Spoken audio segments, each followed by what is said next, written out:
This week, Phoenix LiDAR is in our New Hampshire office training some of our flight teams on the Mini Ranger LiDAR system. My name is Sam Girardi. I'm with Phoenix LiDAR Systems, and I've spent this past week in New Hampshire training AirShark on aerial LiDAR data acquisition, and I can say it's gone exceptionally well. It's been really nice to have someone from the vendor come out to actually fly with us. It would be really difficult if we just received a box, opened it up, and looked at the manual and said, okay, I'll push a couple buttons, here we go.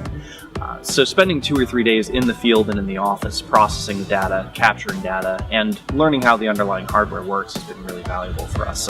Especially from the director's position, it's nice to know that I have the skill set and our team has the skill set to go out in the field and do this efficiently. It's been really great. Sam's super knowledgeable, but it's not just Sam that's here training us, it's the fact that the rest of the Phoenix team has been super responsive. So if there's ever a time where Sam doesn't have an immediate answer to one of our questions, he's been able to call up other members of his team and get an answer pretty much immediately on the spot. So that's been great. Phoenix LiDAR is one of the premier suppliers and integrators for these systems that are highly complex, take a tremendous amount of skill and resources to put together and provide quality training. It's also the cream of the crop in terms of the sensor capability, so we went with the best. They thought about everything when it comes to how the pieces fit together, making it simple for a pilot to connect everything and making it very intuitive.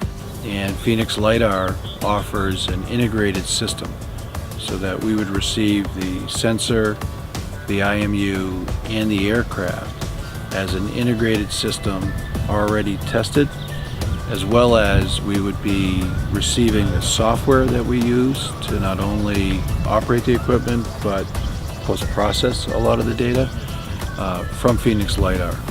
And Sam's done a really great job of teaching us how to go through the flow and the process of putting it all together so that it can be smoothly run in the field and get up and going relatively quickly.